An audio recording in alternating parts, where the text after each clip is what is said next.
Saudara-saudaraku yang kekasih, Parhalado HKBP Kebayoran Baru, HKBP Kebayoran Gandaria, HKBP Tridharma mengucapkan selamat merayakan Hari Pentakosta bagi kita semua. Pada hari ini kita telah memasuki pesta kedua peringatan turunnya Roh Kudus. Melalui peringatan hari ini, kita dimohon supaya semakin memperlihatkan kepribadian kita yang hidup oleh kuasa Roh Tuhan.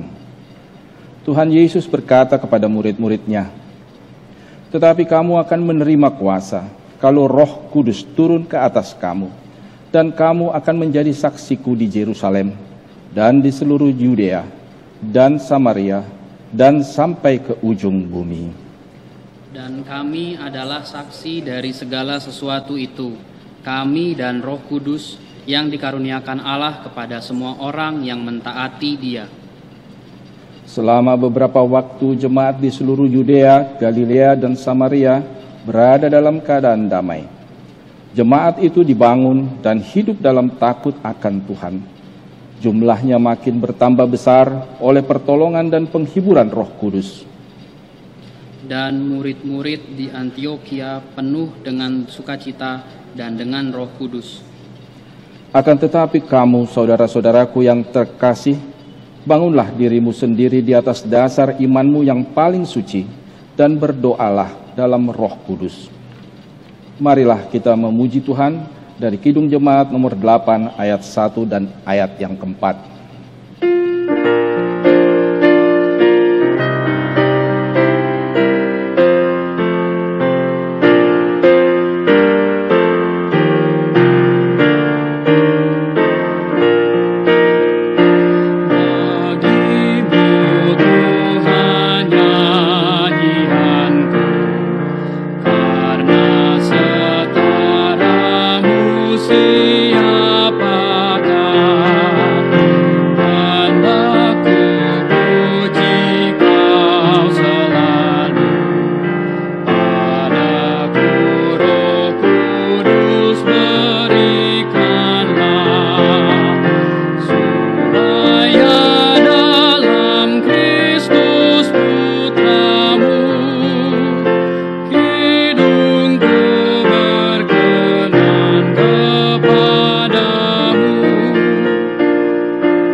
Dalam nama Allah Bapa dan nama anaknya Tuhan Yesus Kristus dan nama Roh Kudus yang menciptakan langit dan bumi.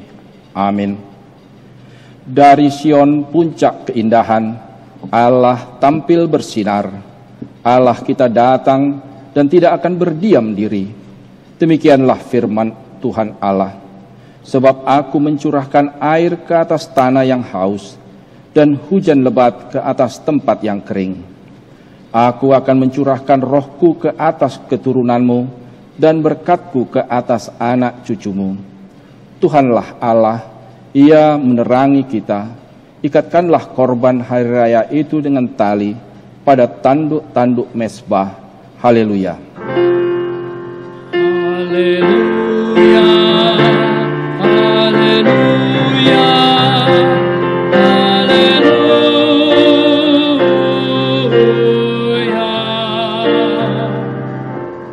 Marilah kita berdoa. Ya Tuhan Yesus, kami berterima kasih kepadamu karena Engkau memanggil kami masuk ke dalam gereja yang Engkau dirikan di dunia ini. Berilah Roh Kudus ke dalam hati kami, dan supaya kami mengaku bahwa Engkaulah sumber hidup kami, dan supaya kami bertaut dengan Engkau melalui iman yang benar itu, dan supaya kami dengan penuh sukacita memuliakan nama-Mu yang terpuji sampai selama-lamanya. Amin. Kita bernyanyi dari Kidung Jemaat nomor 235 ayat yang keempat.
Hukum Taurat Tuhan bagi kita pada pesta kedua peringatan turunnya Roh Kudus tertulis dalam Roma 12 ayat yang ke-11.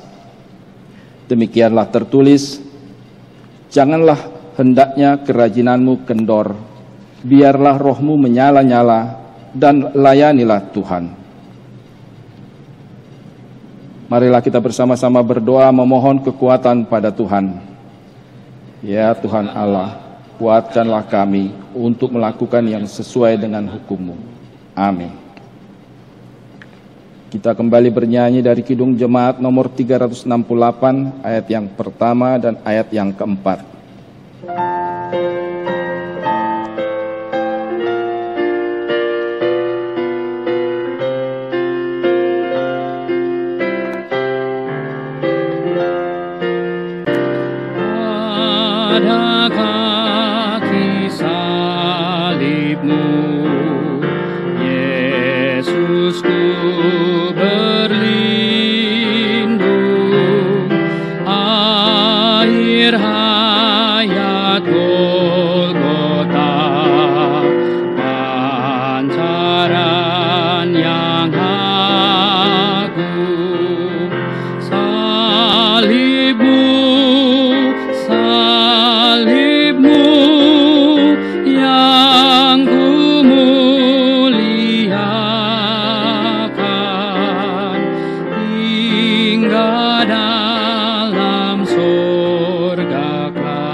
Marilah kita mengaku dosa-dosa kita di hadapan Tuhan, kita berdoa. Ya Allah Bapa kami yang di surga, Engkau mengampuni dosa kami orang yang hina dan tercela ini di dalam anak kesayangan-Mu. Kasihanilah kami orang yang berduka cita yang berdosa ini. Nyatakanlah di dalam hati dan jiwa kami akan kampunan segala dosa dan kesalahan kami itu. Karuniakanlah Roh Kudus bagi kami untuk memberi kekuatan, keteguhan, dan ketetapan hati, supaya iman kami tidak tergoyahkan. Bimbing dan ajarlah kami, ya Tuhan, agar kami benar-benar dan sungguh-sungguh menyerahkan diri, hati, dan jiwa kami kepadamu saja, sebagai korban yang hidup dan kudus, oleh sebab anak-Mu, Yesus Kristus Tuhan kami. Amin. Ya Tuhan Allah, curahkanlah Roh Kudus-Mu bagi kami. Ya Tuhan Allah Bapa kami, di dalam nama Yesus Kristus, pada saat ini kami merasakan sukacita yang besar yang Engkau berikan kepada kami. Tetapi saat ini juga kami harus menghadapi pandemi COVID-19 yang masih belum berakhir dari dunia ini. Ya Tuhan Allah Bapa kami mengucapkan puji syukur kepadamu, karena Engkau berkenan mencurahkan Roh-Mu yang kudus bagi kami.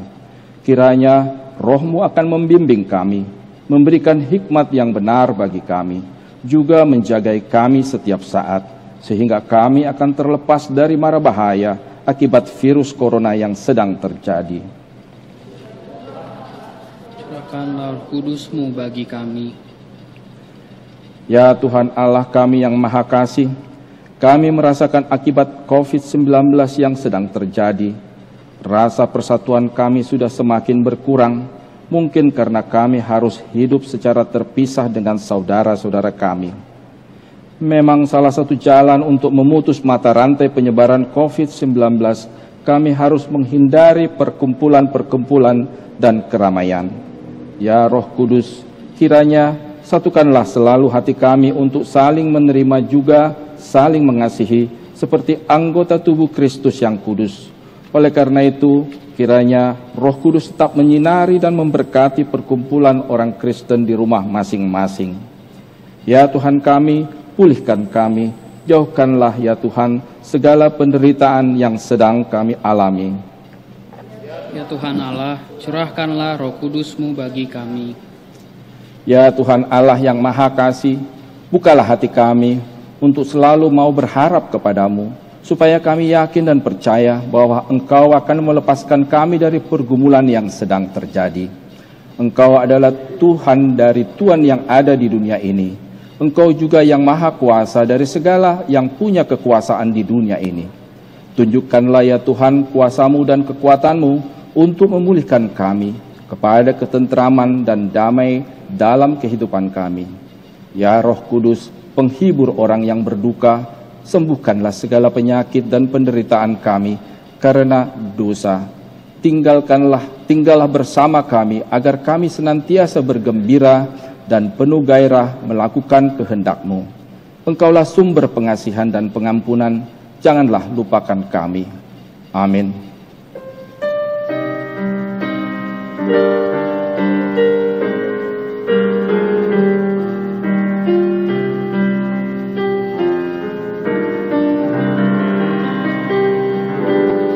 Di muka Tuhan Yesus, betapa hina diriku, ku bawa dosa-dosaku di muka Tuhan Yesus.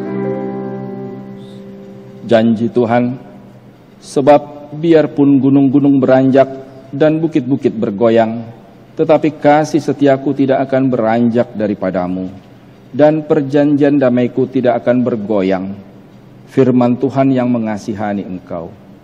Kemuliaan bagi Allah di tempat yang maha tinggi. Kita bernyanyi kembali dari Kidung Jemaat nomor 246 ayat yang ketiga.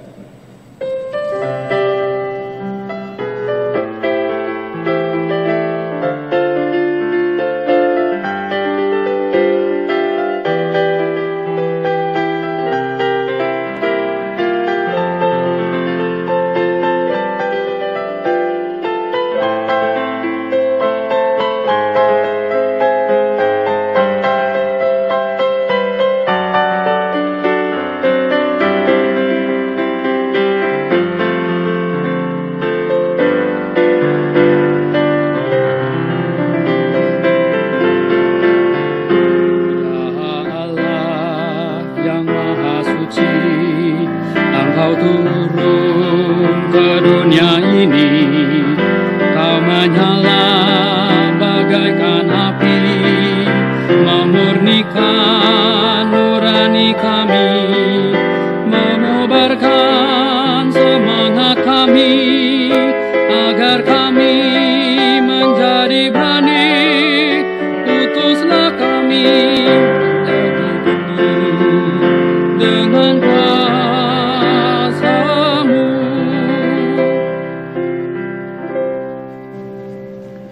Firman Tuhan yang ditetapkan sebagai epistel bagi kita tertulis dalam Keluaran 35 ayat yang ke-30 sampai yang ke-35. Demikian tertulis, berkatalah Musa kepada orang Israel, lihatlah Tuhan telah menunjuk Bisalil bin Uri bin Hur dari suku Yehuda.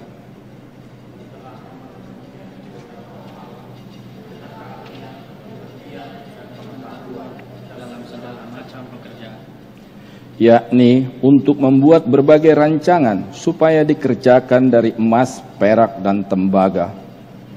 Untuk mengasah batu permata supaya ditatah, untuk mengukir kayu, dan untuk bekerja dalam segala macam pekerjaan yang dirancang itu. Dan Tuhan menanam dalam hatinya dan dalam hati Aholiab bin Ali Samak dari suku Dan kepandaian untuk mengajar. Ia telah memenuhi mereka dengan keahlian untuk membuat segala macam pekerjaan seorang tukang. Pekerjaan seorang ahli, pekerjaan seorang yang membuat tenunan yang berwarna-warna dari kain ungu tua, kain ungu muda, kain kirmisi, dan kain lenan halus. Dan pekerjaan seorang tukang tenun, yakni sebagai pelaksana segala macam pekerjaan dan perancang segala sesuatu. Demikianlah isi firman Tuhan.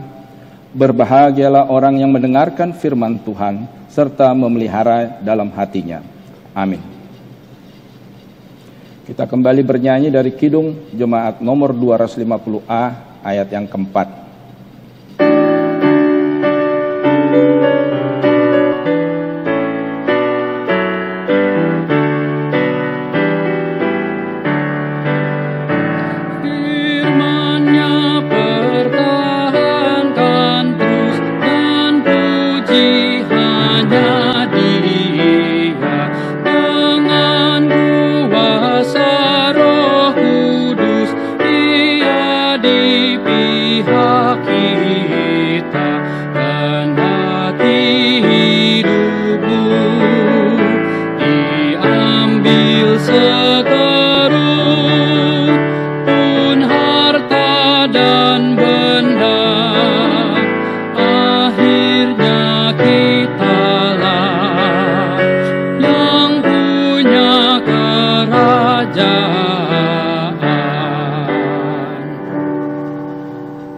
Marilah kita bersama-sama mengaku iman kepercayaan kita sebagaimana teman-teman seiman di seluruh dunia. Kita bersama-sama mengucapkannya. Aku percaya kepada Allah, Bapa yang Maha Kuasa, Khalik langit dan bumi.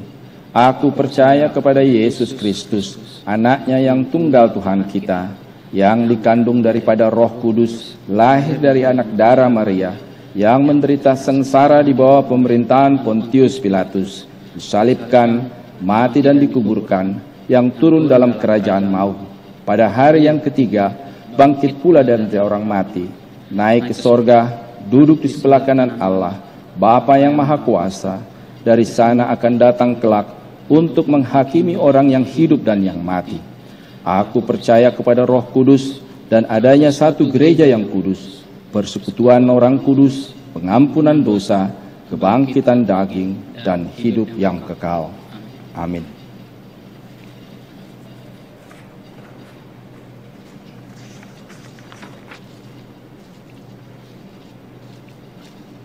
Kita membaca warta gereja. Pada hari ini, ibadah kita adalah Pentakosta yang kedua, yaitu kita memperingati turunnya Roh Kudus. Hari ini kita akan mengumpulkan persembahan untuk Ulaun Hatopan HKBP. Demikian pemberitahuan. Selanjutnya kita akan mendengarkan kesaksian pujian.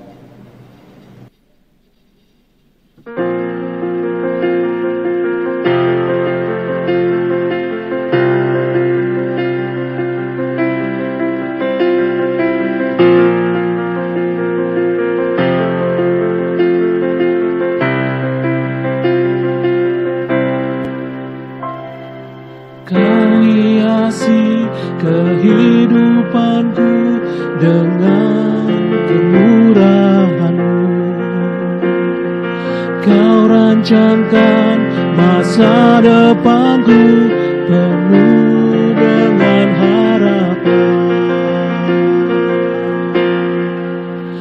Aku ada saat ini, semuanya karena kasih-Mu.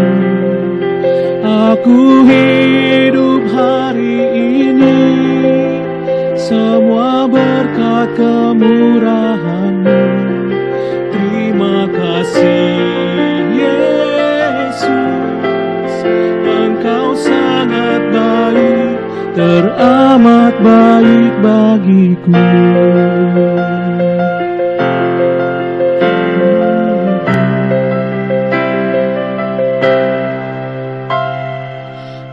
Hiasi kehidupanku dengan kemurahan-Mu.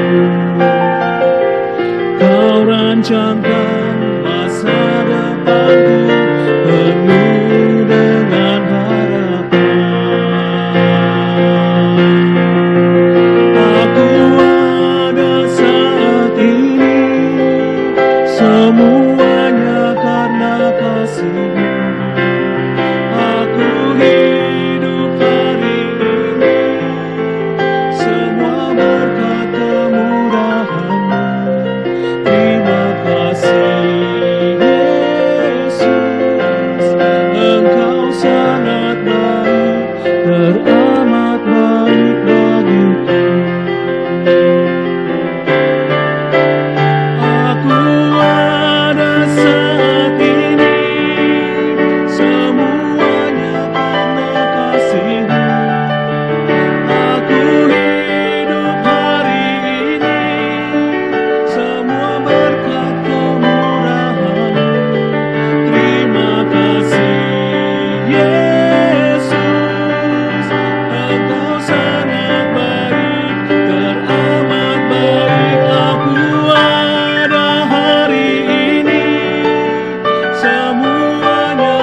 Kembali kita bernyanyi dari Kidung Jemaat nomor 240A, ayat yang pertama dan ayat yang kedua.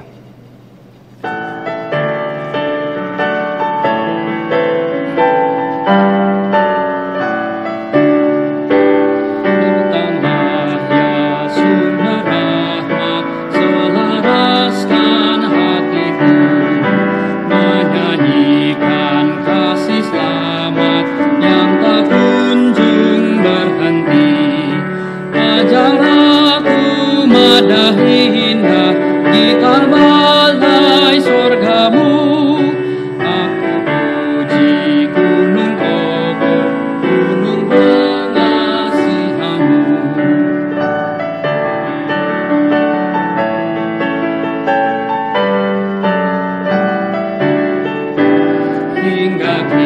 ini ku selamat dengan kuat yang kau beri. Ku harapkan akan dapat sampai di negeri seri. Yesus cari akan daku, domba binal yang sesat, untuk membela diriku, dipikulnya salib berat.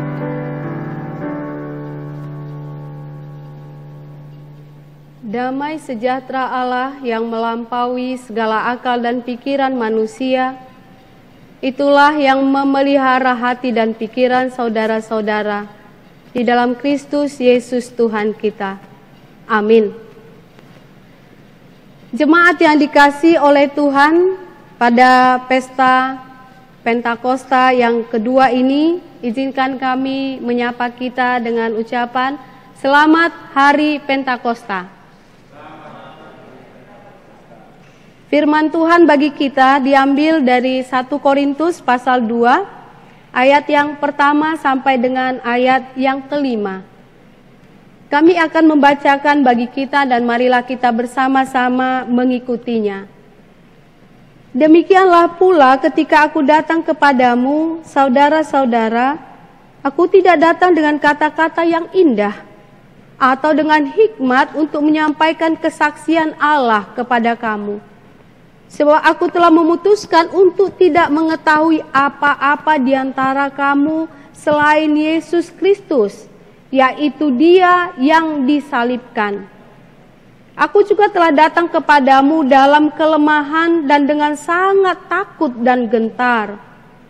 Baik perkataanku maupun pemberitaanku tidak kusampaikan dengan kata-kata hikmat yang meyakinkan, tetapi dengan keyakinan akan kekuatan roh, supaya iman kamu jangan bergantung kepada hikmat manusia, tetapi pada kekuatan Allah. Supaya iman kamu jangan bergantung kepada hikmat manusia, tetapi pada kekuatan Allah. Demikianlah pembacaan firman Tuhan. Saudara-saudara yang dikasihi Tuhan, amang-inang yang dikasihi oleh Tuhan, apakah amang-inang dan saudara-saudara sudah makan? Apa kabar amang-inang dan saudara-saudara sekalian? Puji Tuhan. Jika demikian pertanyaannya, ternyata respon kita hari ini begitu mudah. Kita begitu cepat untuk menjawabnya. Tetapi kalau saya bertanya pertanyaan yang lain, apakah amang-inang dan saudara-saudara adik-adikku sekolah minggu remaja pemuda yakin bahwa saudara dipenuhi oleh Roh Kudus? Apakah amang-inang dan saudara-saudara hidup dalam Roh Kudus? Ternyata pada banyak orang pertanyaan itu masih membutuhkan waktu untuk merenungkan, untuk berpikir sebelum kita menjawabnya. Saudara-saudara yang dikasihi oleh Tuhan, benar bahwa Roh Kudus itu tidak dapat kita lihat secara fisik, tetapi kita dapat mengalami, kita dapat melihat hasil karya daripada Roh Kudus. Dan itulah yang sesungguhnya disaksikan oleh Paulus, termasuk dalam nats kita ini, sepanjang hidup dan pelayanannya sebagai saksi Kristus atau sebagai pemberita Injil. Kalau demikian, apakah kunci keberhasilan daripada keberanian, semangat, ketekunan, kegigihan daripada Paulus? Apakah kunci keberhasilan daripada orang tua kita atau pembawa berita yang datang ke kota Jakarta ini secara khusus ke tengah-tengah gereja HKBP Kebayoran Baru? Pada minggu yang lalu kita merayakan ulang tahun HKBP Kebayoran Baru. Mungkin karena kita di rumah, tidak ada acara seremoni, mungkin banyak di antara kita termasuk saya lupa kalau tanggal 19 Mei yang lalu gereja kita HKBP Kebayoran Baru berusia 69 tahun. Bolehkah kita bertepuk tangan?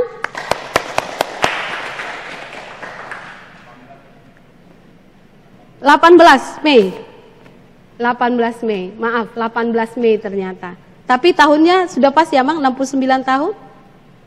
Puji Tuhan. Apa yang membuat mereka berani? Mereka begitu gigih, mereka bersemangat. Tentu gereja kita ini 69 tahun sudah seperti ini. Itu dimulai bukan langsung dengan berbagai kemudahan. Apakah yang membuat juga nomensen yang kita rayakan atau yang kita ingat hari kematiannya 23 Mei 1918, 23 Mei yang lalu, itu adalah hari meninggalnya nomensen. Apa yang membuat dia bisa begitu gigih, berani menghadapi resiko yang harus dihadapi di tengah-tengah bangsa yang notabene yang dicatat sebagai bangsa yang katanya bahkan memakan orang, walaupun itu kita tidak setuju. Saudara-saudara sekalian, itulah yang sesungguhnya sangat berharga juga yang kita rayakan ketika kita merayakan hari turunnya Roh Kudus. Karena bukan hanya Paulus, karena bukan hanya orang tua kita pada zaman dulu yang mendirikan, yang diizinkan atau dipakai Tuhan mendirikan gereja ini. Sebab gereja berdiri, itu adalah pekerjaan Roh Kudus. Tetapi kita juga adalah saksi-saksi Kristus. Setiap orang percaya harus sungguh-sungguh meyakini bahwa dia adalah saksi Kristus. Apakah dia seorang PNS? Dia bersaksi dalam pengabdiannya di setiap SKPD di mana dia ditempatkan. Ataukah dia seorang dokter yang saat ini barangkali dalam dirinya penuh dengan pergulatan. Saudara adalah saksi. Ataukah seorang polisi atau angkatan. Ataukah seorang penyapu jalanan sekalipun. Dan lain sebagainya. Siapapun saudara yang mengaku bahwa Kristus adalah Tuhanmu, maka kita adalah saksi-saksi Kristus. Setidaknya dari nats ini kepada kita diingatkan akan dua hal apa yang menjadi kunci keberhasilan daripada pelayanan atau kesaksian itu. Yang pertama adalah Paulus mengajarkan kepada kita, firman Tuhan mengajarkan kepada kita, para saksi-saksi Injil menyaksikan kepada kita betapa pentingnya penyangkalan diri. Betapa pentingnya kesadaran diri bahwa kita ini adalah manusia yang terbatas. Ada seorang bapak ketika memberangkatkan anaknya untuk berjemaat. Lalu dia berkata kepada sang anak, "Anakku, pergilah dan pandai-pandailah kau bergaul." Lalu sang anak, saya ambil saja marganya, mohon maaf Amang Merpin, marga Panggabean. Dia katakan, Bapak, bagaimana caranya, apa resepnya? Sehingga saya boleh bergaul atau berhasil dalam pergaulan. Lalu sang ayah menjawab anak itu, "Anakku, kalau kau bertemu dengan penjual tahu, bicaralah tentang tahu. Kalau kau berjumpa dengan penjual tempe, bicaralah tentang tempe. Kalau kau bertemu dengan penjual sayur, bicaralah tentang sayur." Lalu si anak pun menjawab bapaknya, "Kalau begitu Pak, kalau saya bertemu ketiganya sekaligus, bagaimana?" Lalu si bapak itu berkata, "Bicaralah tentang pecal. Sebab di pecal ada tahu, tempe, dan sayur. Saudara-saudara yang dikasihi oleh Tuhan, bahwa sesungguhnya Paulus tidak mau mengatakan atau mengabaikan pentingnya hikmat, pentingnya pengetahuan, pentingnya ilmu. Bahkan kalau kita lihat dalam kitab Kejadian tadi yang ada di epistel kita, kalau kita buka, dalam Keluaran itu, kita melihat bagaimana Allah memperlengkapi keahlian, pengertian, pengetahuan, dan lain sebagainya. Kalau kita menyimak, betapa sungguh-sungguh itu dibutuhkan untuk pekerjaan Allah di tengah-tengah dunia ini. Betapa pentingnya ilmu pengetahuan bagaimana untuk bersaksi, komunikasi, menyampaikan firman Tuhan. Sangat penting.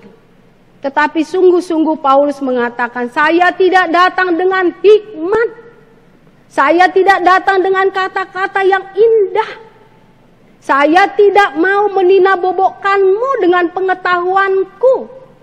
Tetapi justru dia katakan, aku datang di dalam kelemahan, di dalam rasa takut dan gentar. Terlebih kalau kita ketahui bahwa kota Korintus itu adalah kota pelabuhan, kota maju, sekaligus menjadi pusat daripada pengetahuan, filsafat, seni, budaya, politik, di mana begitu banyak termasuk ahli-ahli orasi, ahli-ahli retorika.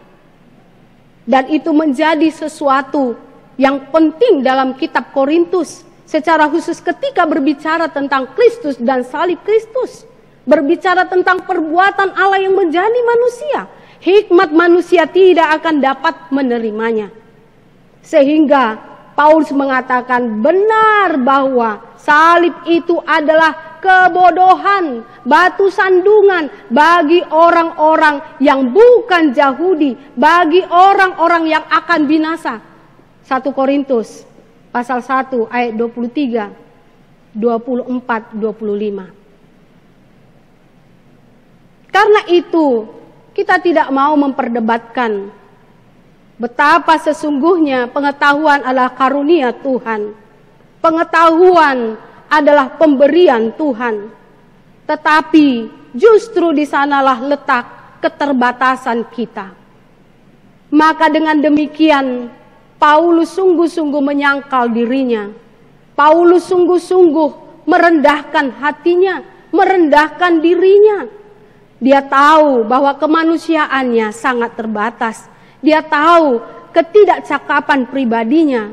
Dia sangat jujur mengatakan, saya gentar, saya takut menghadapi kamu. Walaupun kita tahu bahwa Paulus itu adalah seorang yang sangat-sangat berpendidikan. Seorang ahli perjanjian lama, ahli Taurat, orang Farisi, ahli bahasa dan filsafat Yunani, memiliki kewargaan Romawi dan Yahudi, menguasai ilmu retorika Yunani, dan secara memang penampilan fisik dia tidak cukup menarik. Barangkali kalau ada anak gadis yang suka dengan orang yang pintar tetapi suka dengan penampilan, dia tidak akan memilih Paulus yang begitu luar biasa. Karena itulah jemaat yang dikasihi oleh Tuhan, maka seperti kata Pitagoras, hanya Tuhan yang punya hikmat sejati. Manusia harus puas dengan tugasnya, yaitu mencari hikmat dan mencintai pengetahuan. Karena itu barang siapa yang mau menjadi saksi daripada Kristus, yang mau memberitakan kebaikan, kebenaran, kekayaan Allah lewat apapun keberadaan saudara, maka marilah sangkal dirimu. Sehingga dengan demikian kita tidak jatuh di dalam kesombongan. Tidak sedikit, tidak jarang, bahkan acap kali, salah satu kejatuhan atau batu sandungan termasuk pada seorang pendeta adalah pujian. Pujian adalah sesuatu yang berbahaya. Ketika dia dipuji bahwa khotbahnya begitu bagus, bahwa penampilannya begitu prima dan lain sebagainya, maka bukan tidak mungkin justru penghargaan diri itu membuatnya tidak bertemu dengan Injil yang sesungguhnya. Tidak sedikit juga orang yang berbicara tentang Tuhan begitu luar biasa, tetapi tidak berbicara dengan Tuhan. Orang yang mempertemukan orang lain dengan Tuhan, tetapi dia tidak pernah berjumpa secara pribadi dengan firman dan Tuhan itu sendiri.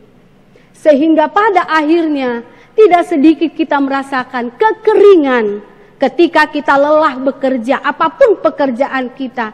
Ketika kita tidak menghadirkan itu sebagai perjumpaan dengan Tuhan, maka kita akan merasakan kegersangan, keletihan, akhirnya ngedumel.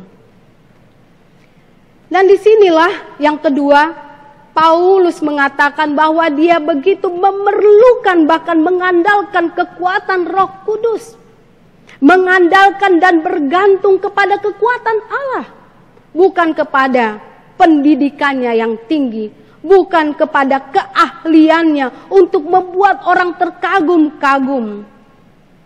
Tetapi dia mengatakan, aku mengandalkan kekuatan Allah. Supaya apa? Supaya imanmu bergantung bukan kepada kemampuanku menyampaikannya, indah atau tidak, tetapi kekuatan Allah, kekuatan Roh Kudus. Mengapa? Karena Roh Kudus pertama menginsafkan dunia akan dosa, kebenaran dan penghakiman.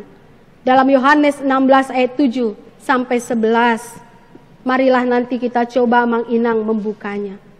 Roh Kudus menginsafkan kita, menginsafkan anak-anak kita, menginsafkan pemimpin-pemimpin dunia ini akan dosa, kebenaran dan penghakiman. Kita tahu bagaimana Paulus menjadi pribadi yang berubah, yang bertobat, yang insaf. Dan kemudian setelah dia berjumpa dengan Yesus, dia menjadi pribadi yang baru. Sungguh dia adalah Paulus yang adalah Saulus, tetapi dalam dirinya itu telah terjadi perubahan dari manusia lama menjadi manusia baru. Sehingga dia menjadi begitu militan bersaksi, militan menginjili. Dan kita tahu bahwa Rasul Paulus itu dicatat sebagai rasul yang begitu banyak menggapai jiwa, tempat menjadi penginjil ke tengah-tengah orang-orang kafir. Tentu kita mengakui Amang Inang, saudara-saudara yang dikasihi Tuhan. Setiap kita termasuk saya dilahirkan ke dunia ini dengan membawa bibit dosa dalam diri kita. Membawa kecenderungan untuk berbuat dosa. Keinginan daging untuk menentang Allah. Suatu ketika pada hari Minggu, seorang ibu memberikan persembahan kepada anaknya. Dia katakan, ini uang persembahanmu 10.000. Dan ini uang jajanmu 5.000. Setelah si anak pulang, si ibu bertanya. Dan saya sangat berharap demikian juga dengan kita, meskipun kita beribadah di rumah. Sesungguhnya anak-anak kita sekolah minggu, ada pelayanan dari guru-guru sekolah minggu melalui horong-horong mereka. Dan kakak-kakak guru sekolah minggu saya lihat, saya perhatikan, saya dengar curhat mereka. Mereka berjuang dengan segala keterbatasan mereka untuk boleh melayani anak-anak kita melalui audio atau melalui video, melalui Zoom. Saya tahu bagaimana mereka bekerja keras dan mereka begitu rindu melayani anak-anak. Seperti itulah si ibu ini. Dia bertanya kepada anaknya, "Nah, apa khotbah tadi?" Lalu pertanyaan kedua adalah, "Apakah kau menyerahkan persembahanmu?" Si anak berkata, "Iya mama." "Berapa kau serahkan?" 5.000 mama. "Loh, kan aku tadi ngasih kau itu 10.000. Lalu si anak berkata, "Benar ma, Tadi sebenarnya aku mau kasih itu 10.000 yang mama kasih.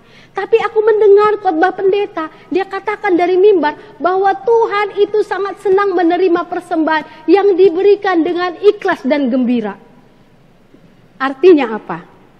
Artinya si anak memberikan 5.000 dengan ikhlas, dengan gembira, tetapi tidak 10.000. Saudara-saudara yang dikasih oleh Tuhan, dosa adalah akarnya. Ibarat tumbuhan, dosa itulah akarnya. Tetapi perbuatan dosa adalah buahnya. Sering sekali orang merasa bahwa itu adalah dosa tersembunyi. Ketika seorang istri atau seorang suami, dia menyembunyikan dalam pikirannya. Tetapi tidak sesungguhnya bahwa buahnya itu kita harus yakin cepat atau lambat itu akan merusak diri kita atau orang-orang di sekitar kita.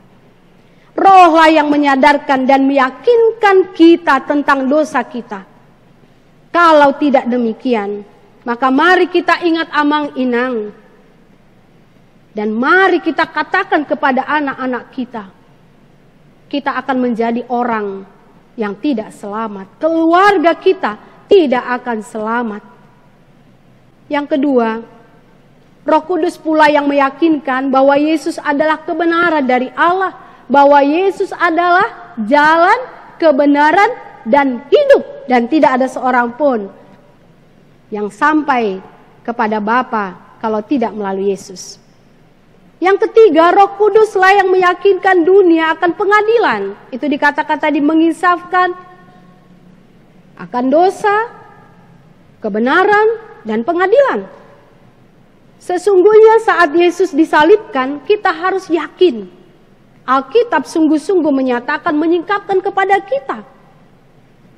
Secara khusus dalam 1 Korintus pasal 15 itu. Bahwa iblis, musuh yang terakhir itu, telah menderita kekalahan. Dia memiliki dirinya tetapi tidak memiliki kuasa. Meskipun dia masih terus berjuang di tengah-tengah dunia ini dan kita melihat bagaimana perjuangan peperangan si jahat melipat gandakan roh-roh kejahatan dan kegiatannya. Kita melihat perbuatan yang tidak beradab, bukan hanya pembunuhan secara fisik, tapi mohon maaf kalau saya katakan, bagaimana seorang hari gini masih bisa menyelewengkan sembako, menumpuk sembako. Baru-baru ini saya mendengar seseorang yang pergi ke panti asuhan, panti jompo. Hanya 14 orang yang dilayani di sana. Tetapi hampir tidak ada yang datang untuk memberi bantuan. Tapi ada panti asuhan yang lain. Saya tidak usah menyebutkan agama apa, tetapi berbeda agamanya. Ternyata sembakonya begitu menumpuk dan kemudian itu dijual. Tidak sedikit juga kita mendengar di berita bahwa ada orang yang sampai menjual sembakonya hanya untuk membeli apa yang tidak menjadi prioritas. Menurut kami, itu adalah sesuatu perbuatan yang sangat tidak terpuji. Kita melihat bagaimana peperangan, bahkan ada yang bertanya kepada kami, mungkinkah virus ini adalah hasil daripada pekerjaan manusia? Bagaimana perang termasuk bioteknologi? Seberapa banyak dunia ini negara membuat senjata yang mematikan, yang merusak dan membunuh kehidupan dibandingkan yang berjuang bersama-sama untuk membangun kebaikan, memelihara alam dan kehidupan. Kebencian di dalam keluarga, kekerasan hati, ketidakpedulian. Semakin banyak korban daripada COVID ini. Tetapi ternyata semakin banyak pula orang yang tidak mematuhi aturan pemerintah. Bagaimana boleh mengatasi virus corona. Lalu terjadilah hujat menghujat. Pemerintah dihujat, dirasa tidak berpihak, tidak mampu menyelesaikan persoalan. Lalu bagaimana kita mau masuk ke era normal baru ini. Saudara-saudara yang dikasihi oleh Tuhan, Roh Kudus menyingkapkannya kepada kita dan memampukan kita untuk hidup dalam takut akan Allah. Marilah kita memanfaatkan hidup kita, waktu kita yang terbatas ini, waktu kita yang tidak pernah kembali ini, waktu kita yang tidak pernah menunggu, dia akan terus berjalan. Indahnya hidup, katanya, bukanlah ditentukan berapa banyak orang mengenal kita, tetapi berapa banyak orang yang bahagia ketika mengenal kita. Saudara-saudara yang dikasihi oleh Tuhan, yang kedua bagian besar, Roh Kudus tidak hanya menginsafkan akan dosa, menyatakan kebenaran, dan meyakini akan pengadilan, tetapi juga Roh Kudus itu adalah kekuatan yang menghalangi pertumbuhan kedurhakaan. Dalam 2 Tesalonika pasal 2 ayat 7, sungguh-sungguh Paulus mengatakan bahwa kalau Roh Kudus tidak bekerja, maka kedurhakaan akan begitu merajalela. Kalau saya tanya dengan pertanyaan yang sederhana amang inang, mengapakah planet kita ini belum menjadi neraka dunia? Jawaban yang harusnya kita yakini adalah karena Roh Kristus, karena Roh Kudus masih bekerja. Apa yang akan terjadi kalau Roh Kudus tidak membimbing amang inang, tidak membimbing anak-anak kita, tidak membimbing manusia lagi? Maka manusia akan berada dalam neraka buatannya sendiri.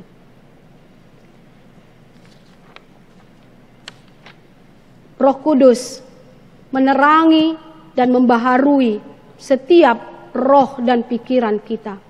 Roh Kudus tidak hanya tinggal di luar dari diri kita, tetapi dia berada di dalam diri kita. Seperti dikatakan oleh Paulus dalam 1 Korintus 6 ayat 19. Tidak tahukah kamu bahwa kamu adalah bait Roh Kudus? Saudara, saya, rumahmu, gereja kita, di mana ada orang percaya, persekutuan orang percaya, kita harus yakin kita ini adalah bait Roh Kudus. Kita bukanlah milik kita sendiri. Karena itulah maka orang percaya akan berhati-hati dengan apa yang dia makan, dengan apa yang dia minum, dengan apa yang dia lihat. Anak-anak harus hati-hati. Apa yang saudara lihat, walaupun orang tuamu tidak melihat.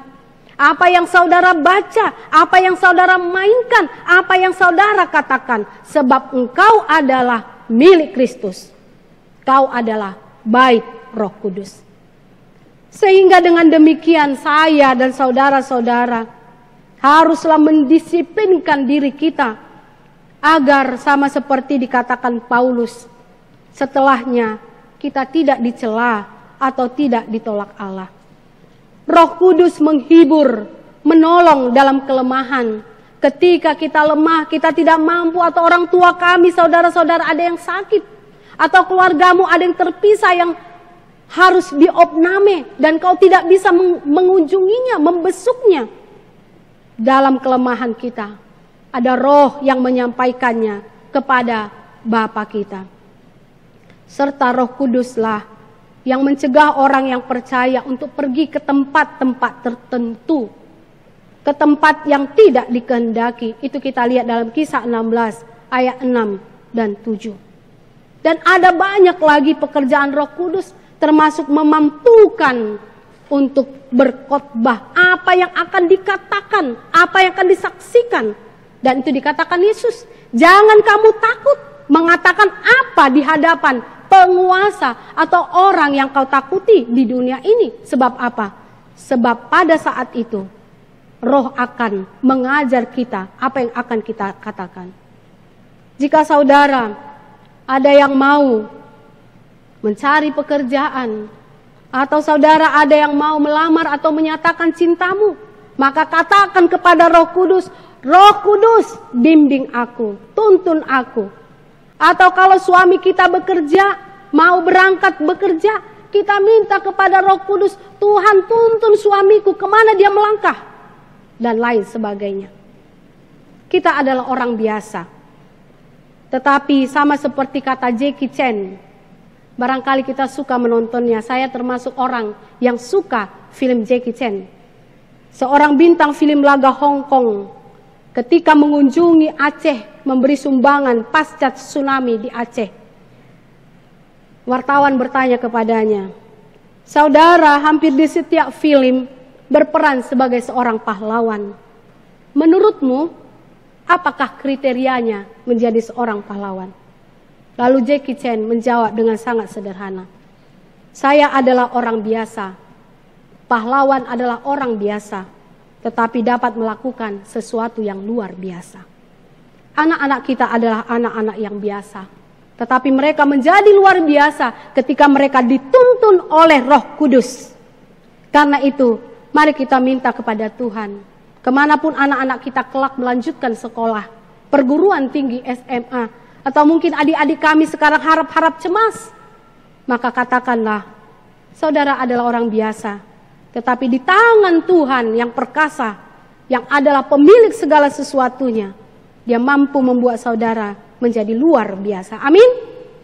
Yang terakhir, dari nats ini, Paulus mau mengatakan bahwa apapun kesaksian kita dalam berbagai kegiatan pekerjaan kita, kehadiran kita, pelayanan kita, apakah kita seorang pemusik, song leader, sintua, atau maaf Abang Mervin yang saat ini begitu handal dengan IT-nya, saya pikir beliau juga semakin keras belajarnya untuk bisa melayani kita, apapun kita ingat pusat daripada apa yang kita lakukan, pelayanan kita, hidup kita adalah Kristus sendiri, bukan pada diri kita.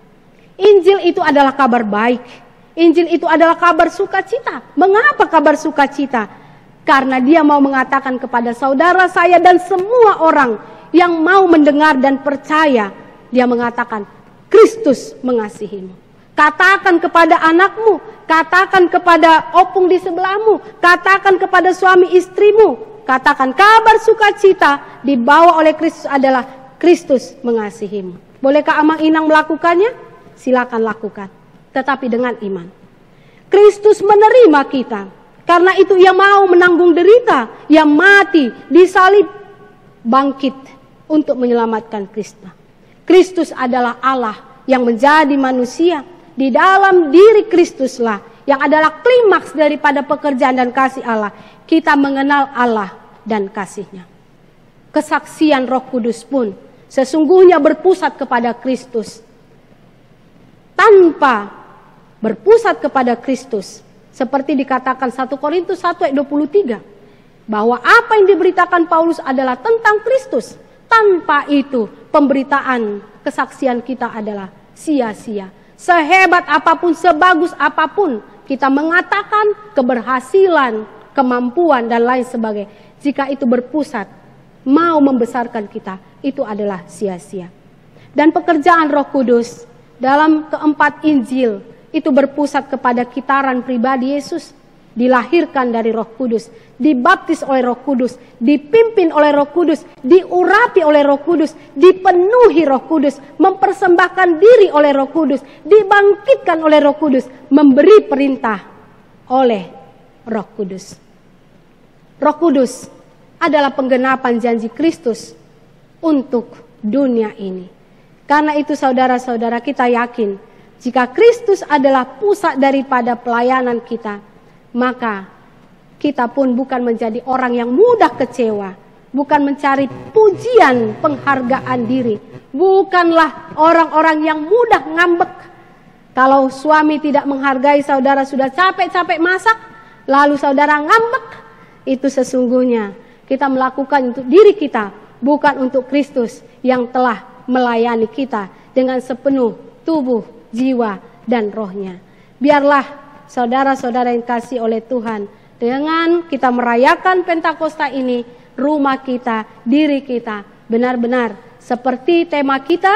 Kalau kita baca tema kita dikatakan, kita hidup oleh kuasa Roh Kudus saja.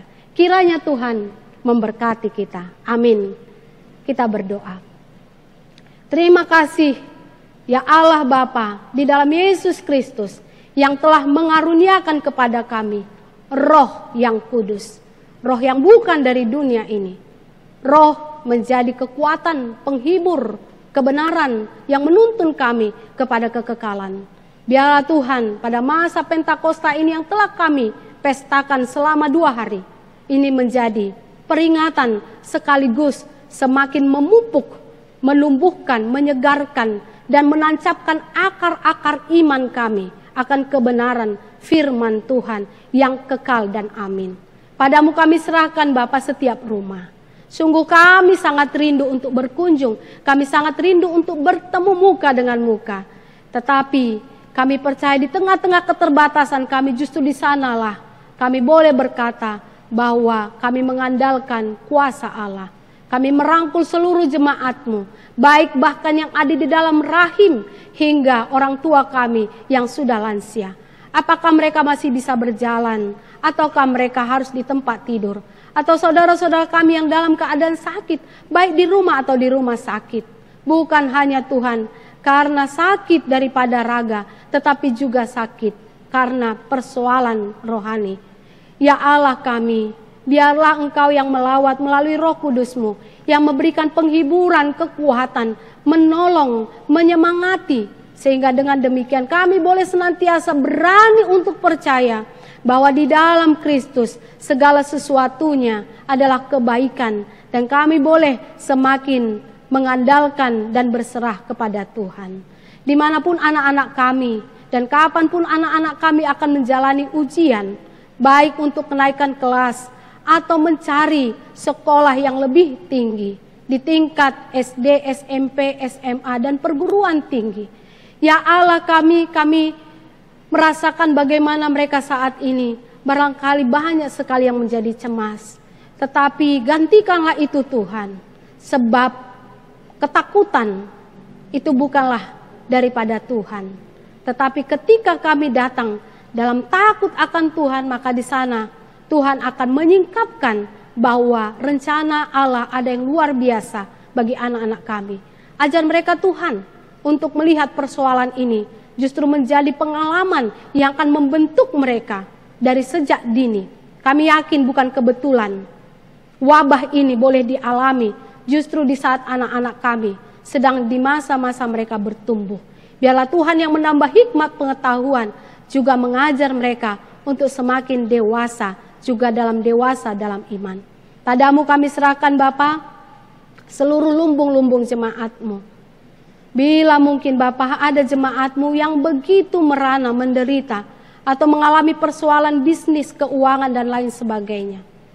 Tuhan, Roh mulai menuntun mereka. Kami yakin dan percaya bahwa Allah sanggup untuk memelihara setiap anak-anak-Mu dan memberi hikmat kepada kami untuk boleh sungguh-sungguh berhikmat dengan apa yang ada Tuhan berikan kepada kami, sembari bersyukur, mengucap syukur, dan berdamai dengan keadaan kami. Kami juga memohon padamu untuk para medis Tuhan, untuk kaum relawan, untuk para pengamat, dan lain sebagainya Tuhan, khususnya juga pemerintah kami.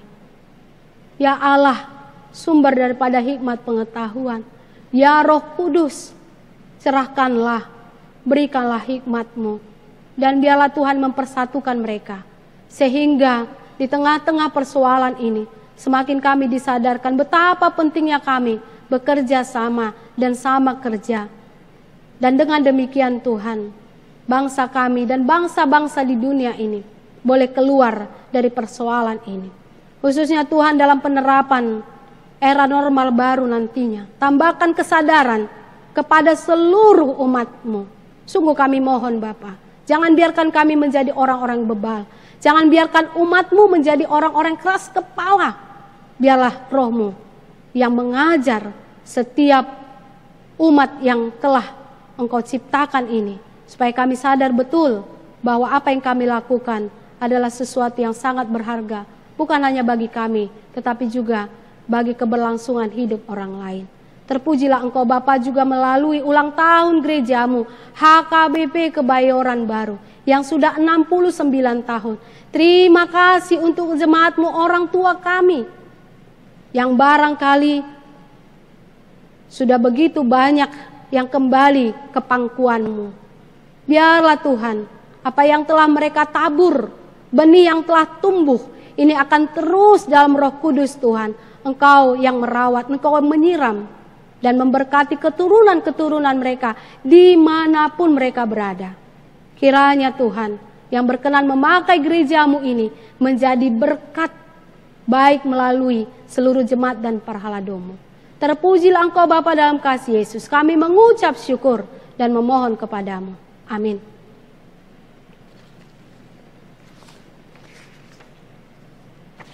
Jemaat yang dikasihi Tuhan, marilah kita menyerahkan persembahan kita. Kita bernyanyi dari Kidung Jemaat 237.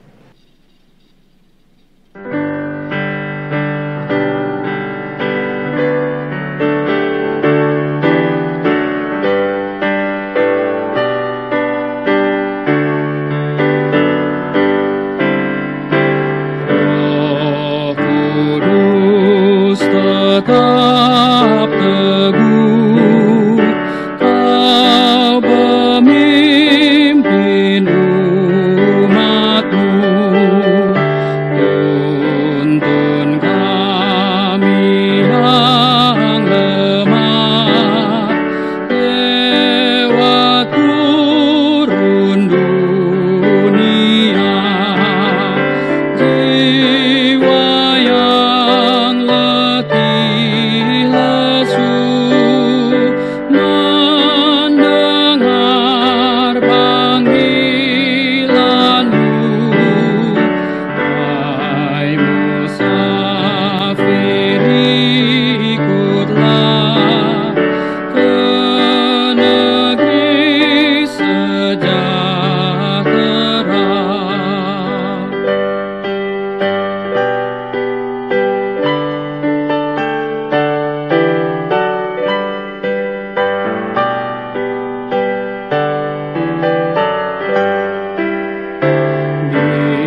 Bila nanti tamatlah pergumulan dunia, dalam sorga mulia nama kita tertera. Asal kita ditebus pun dipanggil Roh Kudus. Hai musafir, ikutlah ke negeri sejahtera.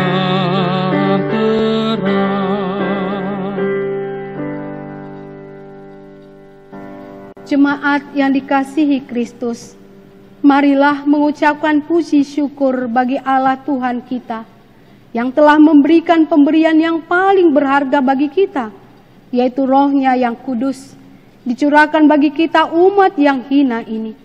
Pemberiannya lebih berharga dari dunia ini dan seluruh isinya. Kami berterima kasih ya Tuhan, juga kami memuji Engkau karena seluruh kebesaran-Mu dan keagungan-Mu yang telah nyata bagi kami. Firman Tuhan hari ini mengharapkan supaya iman kita selalu mengandalkan kekuatan Tuhan. Jangan mengandalkan pikiran manusia. Pada masa-masa penderitaan yang sedang kita alami saat ini, akibat pandemi COVID-19, sungguh kita tidak berguna mengandalkan kekuatan dunia ini. Dengan demikian, marilah kita yakin dan percaya akan kekuatan Tuhan yang hendak menolong kita.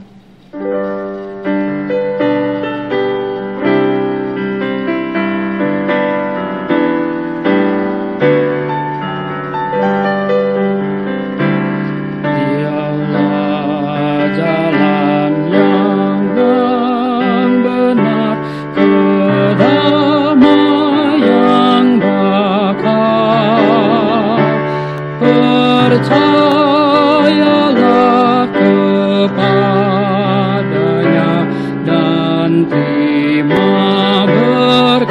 rahmat-Nya. Datang saja pada Yesus, kini saatnya. Datang saja pada Yesus, terima rahmat-Nya. Ya Allah Bapa kami yang di surga, kami mengaku bahwa Tuhan adalah sumber dari segala karunia yang melimpah dalam kehidupan kami masing-masing.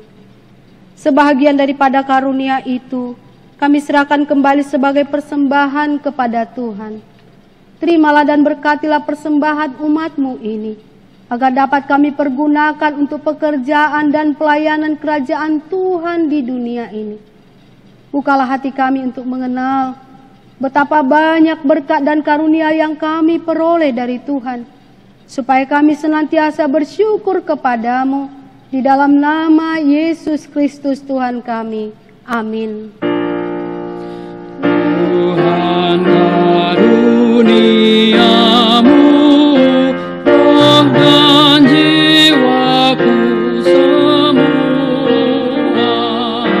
bawa juga hidupku, harta milikku semua, ku serahkan padamu untuk selama-lamanya. Bapa kami yang di surga, dikuduskanlah namamu, datanglah kerajaan-Mu, jadilah kehendak-Mu di bumi seperti di surga. Berikanlah kami pada hari ini makanan kami yang secukupnya, dan ampunilah kami akan kesalahan kami, seperti kami juga telah mengampuni orang yang bersalah kepada kami. Dan janganlah membawa kami ke dalam pencobaan, tetapi lepaskanlah kami daripada yang jahat.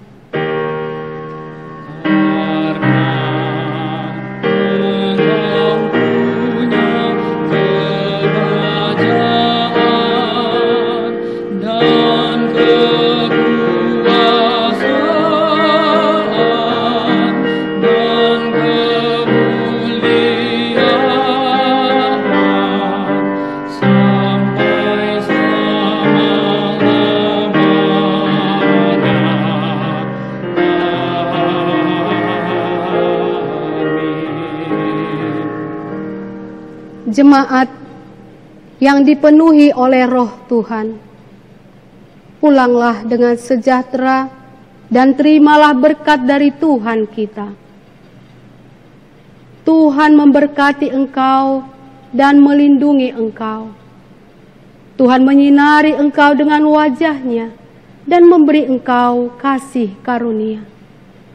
Tuhan menghadapkan wajah-Nya kepadamu dan memberi engkau damai sejahtera.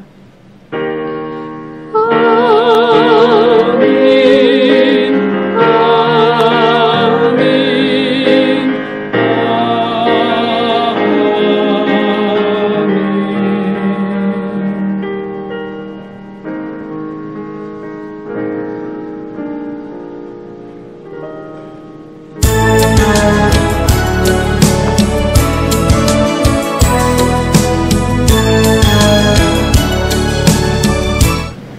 Jemaat yang dikasihi oleh Tuhan, baik yang hadir di ruangan gereja ini ataupun di rumah kita masing-masing, perkenankanlah kami sebelum kita melanjutkan aktivitas kita, kami menyampaikan seluruh parhalado dan pelayan hari ini mengucapkan selamat Pentakosta bagi kita semuanya.